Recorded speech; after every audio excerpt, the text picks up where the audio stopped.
जय जिनेंद्र छात्राओं, पिछली कक्षा में आप सभी सूक्ष्म जीव माइक्रो ऑर्गेनिजम्स व उनकी प्रजातियों से परिचित हो चुके हैं।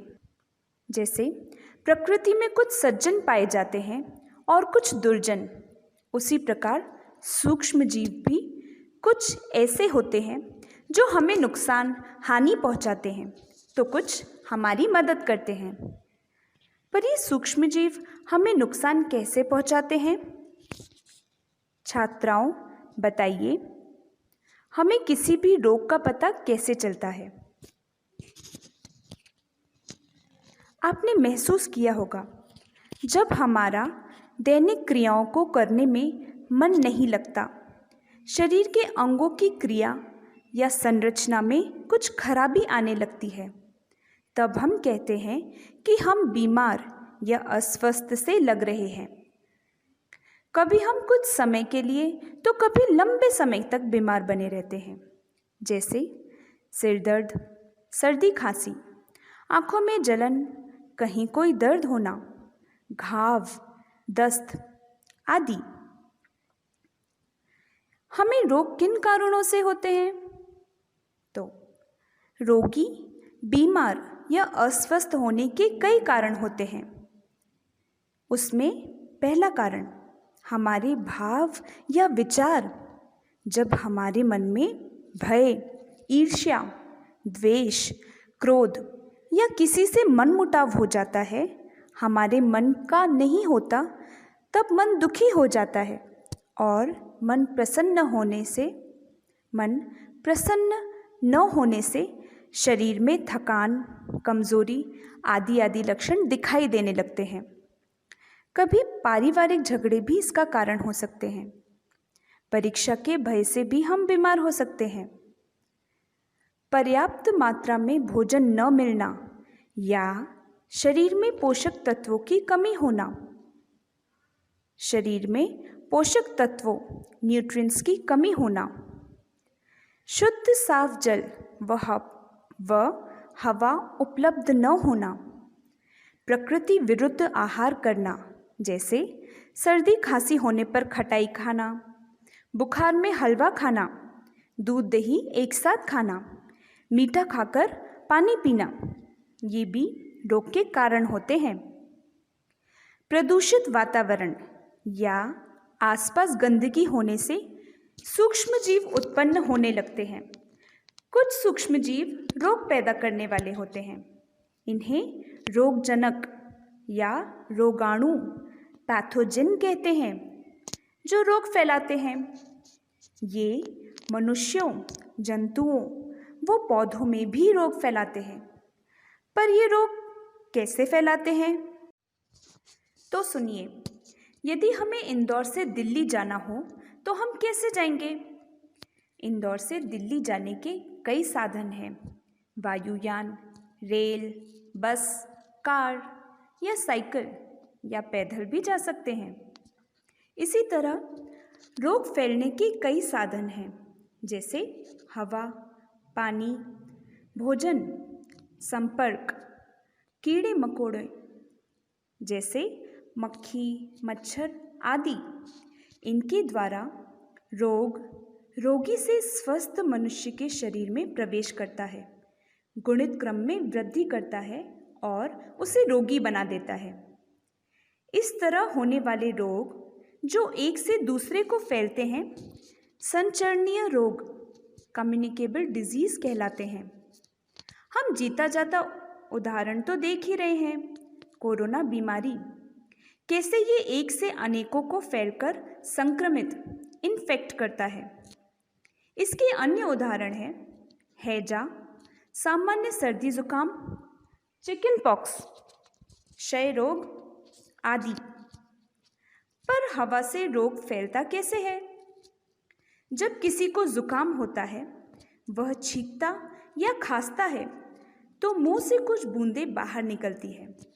यदि उसके समीप पास कोई अन्य व्यक्ति हो तो श्वास द्वारा ये बूंदें उसके शरीर में प्रवेश कर जाती है। इससे सूक्ष्म जीव अस्वस्थ व्यक्ति से स्वस्थ व्यक्ति के शरीर में प्रवेश करता है। किसी अस्वस्थ शरीर से स्वस्थ शरीर में रोग फैलने को संक्रमित, इन्फेक्ट होना कहते हैं। इसलिए खांसने, छींकने पर मुंह पर कपड़ा लगा लिया जाता है। साथ ही बीमार व्यक्ति से कुछ दूर रहने कहा जाता है। वायु द्वारा फैलने वाले रोग के उदाहरण हैं flu, chickenpox, tuberculosis, common cold आदि। पानी के द्वारा कैसे रोग फैलता है?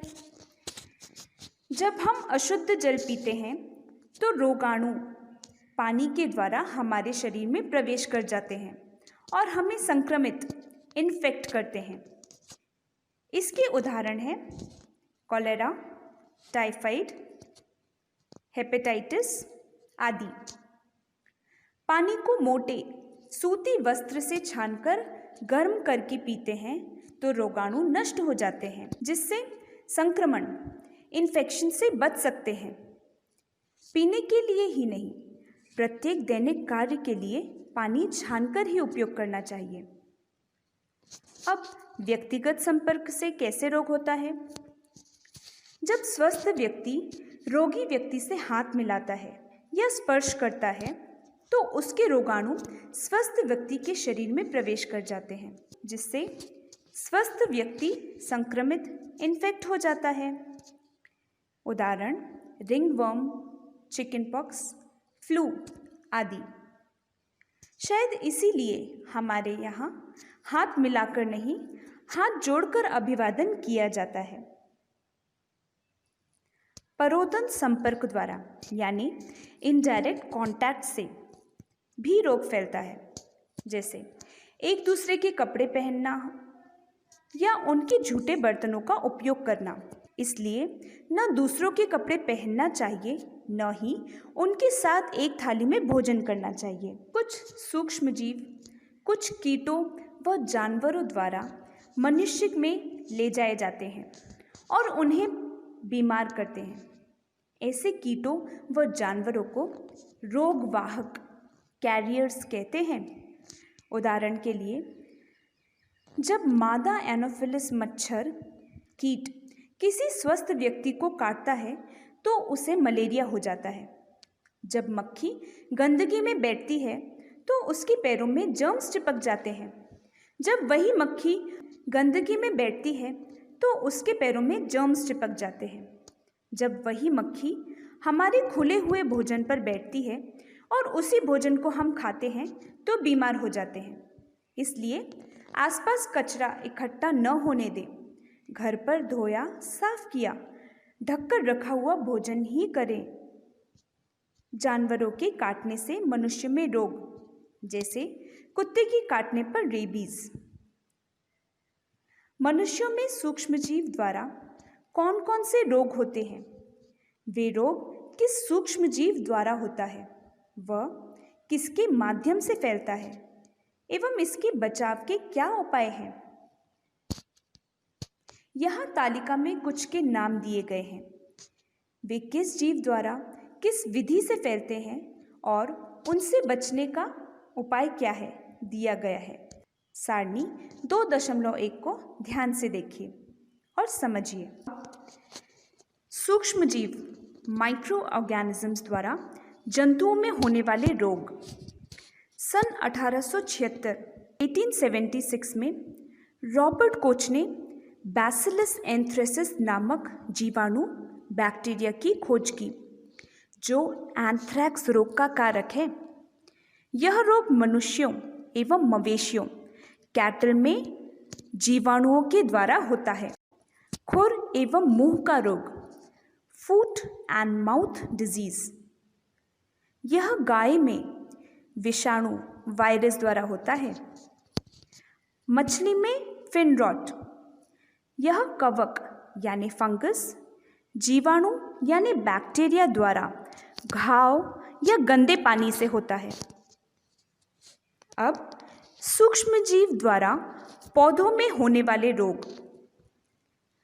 पौधों में सिट्रस कैंकर जीवाणु ज़ैंथोमोनास बैक्टीरिया द्वारा हवा से होता है। इसमें पत्तों पर, फलों पर दाग जैसे बन जाते हैं। भिंडी में पीत शिरा रोग, येलो वेन मोज़ैक, विषाणु से, वायरस से, कीटों द्वारा फैलता है। इसमें पत्तियों का रोग उड़ जाता है और चितकबरा हो जाता है। अगला है गेहूं में रस्ट ऑफ व्हीट। यह कवक फंगस से, हवा व बीजों द्वारा होता है। इसमें पौधे पर जंग जैसी लग जाती है। सेब के पौधों में एप्पल स्कैब। यह कवक से वायु द्वारा होता है। सच कहा जाए तो सूक्ष्मजीव हमें नुकसान नहीं पहुंचाते।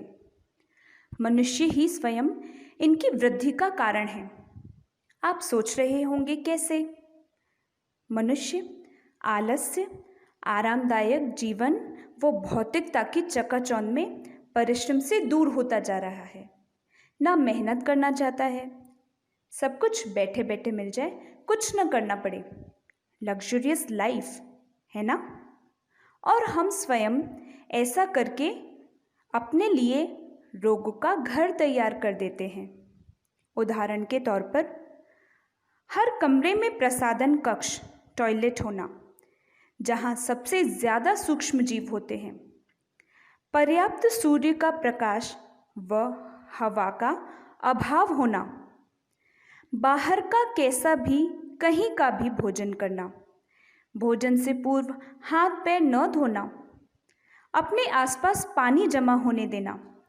ठीक से साफ सफाई न करना। आपने स्वयं महसूस किया होगा, जब हम खुले हवादार वातावरण में होते हैं तो हम कैसा महसूस करते हैं और किसी बंद कमरे में कैसा। सूक्ष्मजीव की वृद्धि को रोकने के लिए कुछ आसान से उपाय हैं, जैसे स्नान करके, धुले वस्त्र पहनकर, अच्छे से देखकर, साफ करके, ताज़ा बनाया हुआ व ढककर रखा गया शुद्ध भोजन करना चाहिए। हाथ धोकर ही खाद्य सामग्री छुएं। अपने आसपास पानी जमा न होने दें, क्योंकि नमी में सूक्ष्मजीव जल्दी उत्पन्न होते हैं। मच्छर, मक्खी ऐसे कीट भी होने लगते हैं। ठीक से साफ सफाई करें। सूर्य की रोशनी, हवा का प्रवेश हर स्थान पर होना चाहिए। बासा भोजन न करें। छात्राओं, आप ध्यान से सुनिए। एक बार एक मित्र अपने दोस्त की दावत पार्टी में गया। वहाँ उसने अनेक प्रकार के व्यंजन खाए। वापस लौटने पर उसे वमन, उल्टी, वॉमिट होने लगी। डॉक्टर के पास ले जाने पर डॉक्टर ने बताया कि उसे खाद्य विषाक्तन यानी फूड पॉइजनिंग के कारण ऐसा हुआ है। हमारे भोजन में उत्पन्न होने वाले सूक्ष्मजीव, माइक्रो ऑर्गेनिजम्स, कभी कभी जहरीले, विषैले पदार्थ, टॉक्सिन्स पैदा करते हैं। ये टॉक्सिन्स भोजन को संदूषित, कंटामिनेट कर देते हैं, जिससे फूड पॉइजनिंग, खाद्य विषाक्तन होता है। यह भोजन को विषाक्त, पॉइजनस बना देता है। यदि व्यक्ति ऐसा भोजन करता है तो वह रोगी बन सकता है और कभी कभी उसकी मृत्यु भी हो सकती है। इसलिए तो कहा जाता है कि घर का बना, ढका व ताज़ा भोजन ही करें। आप सोच रहे होंगे, भोजन खराब हो गया है, इसका पता कैसे चलेगा? तो सूक्ष्म जीव की उत्पत्ति के लिए आवश्यक है जल यानी नमी, वायु, तापमान आदि। आपने देखा होगा कि नमी में ब्रेड खुला रखने से उस पर कवक, फंगाई हो जाती है। बासी भोजन में दुर्गंध आने लगती है। दाल आदि पदार्थों में तार खिंचने लगते हैं। यानी भोजन के रंग, गंध, स्वाद, स्पर्श में परिवर्तन आने से या देखने से भोजन के सड़ने की पहचान होती है। पर जब भोजन के स्वाद, रंग, रूप, स्पर्श या देखने में परिवर्तन न आए तो भोजन खराब हुआ है, इसकी पहचान करना मुश्किल है।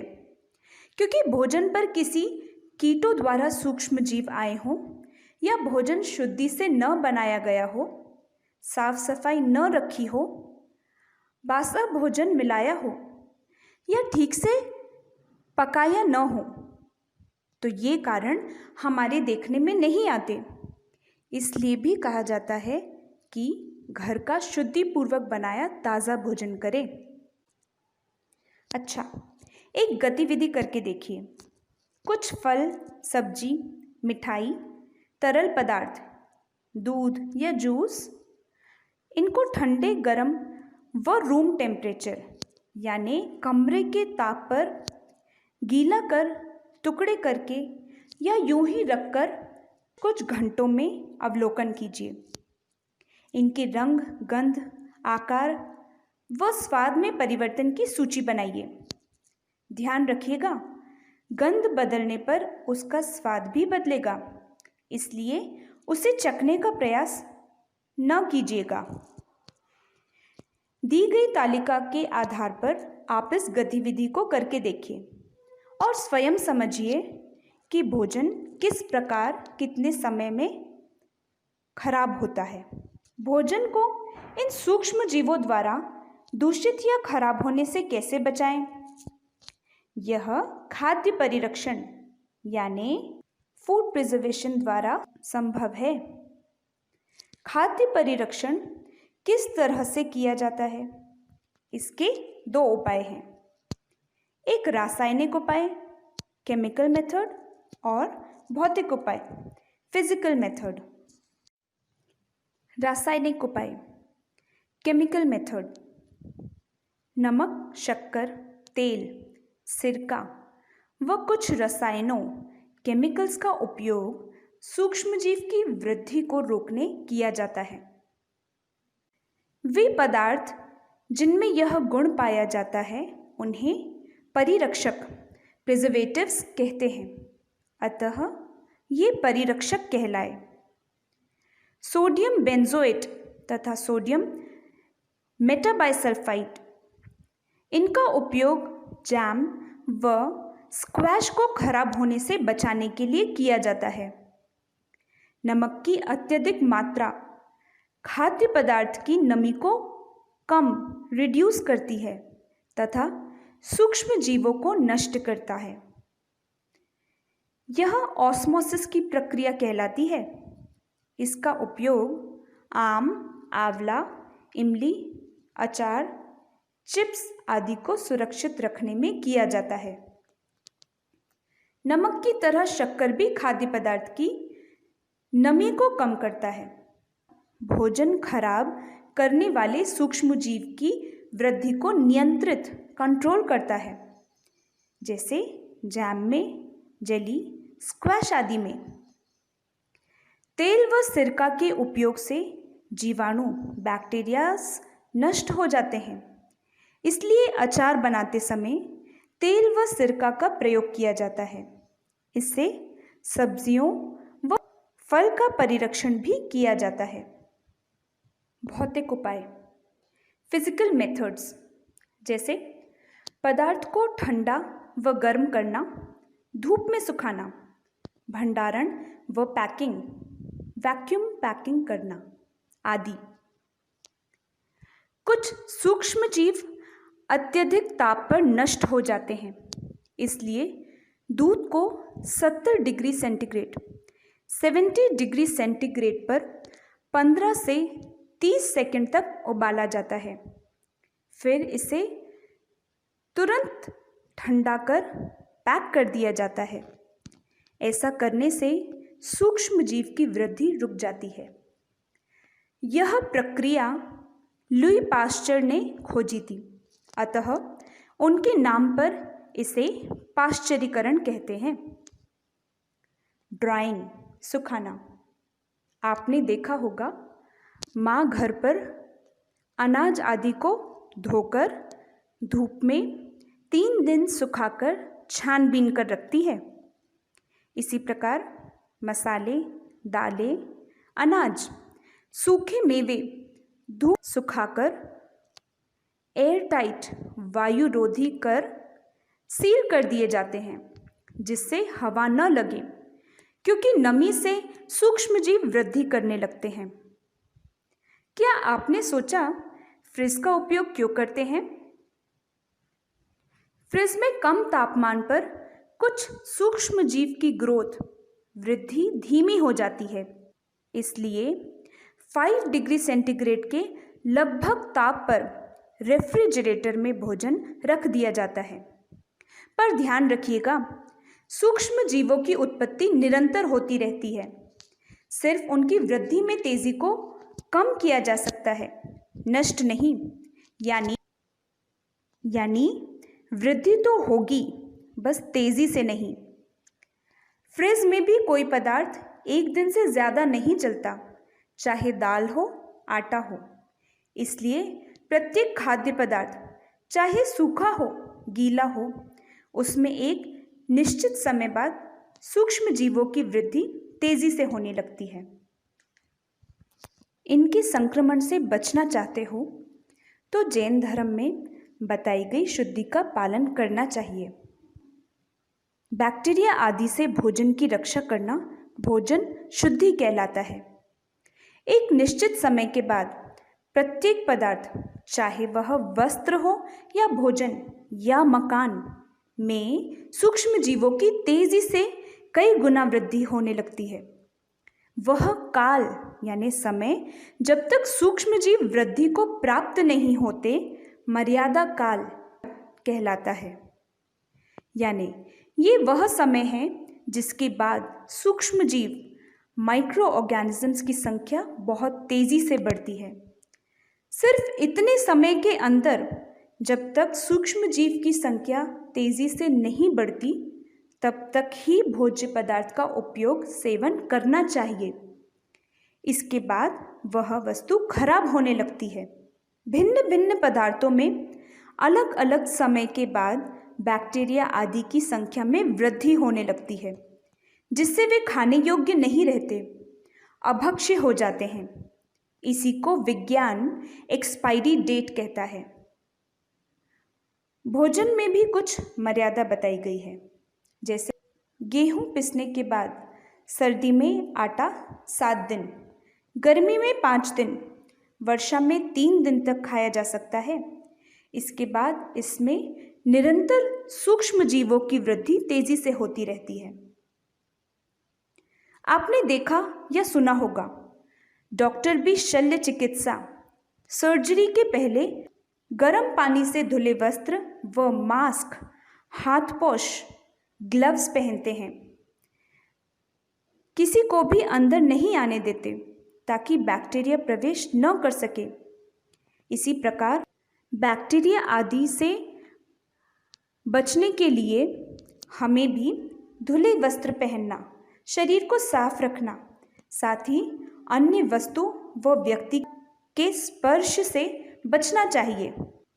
छात्राओं, आपको पता है, पुराने ज़माने में जब घरों में गाय होती थी, रसोई घर के छिलके व बर्तनों को मांजने के पहले जो पानी इकट्ठा होता था, गाय भैंस को खिला पिला दिया जाता था, जिससे उसका पेट भी भर जाता था और कचरे का भी प्रबंधन हो जाता था।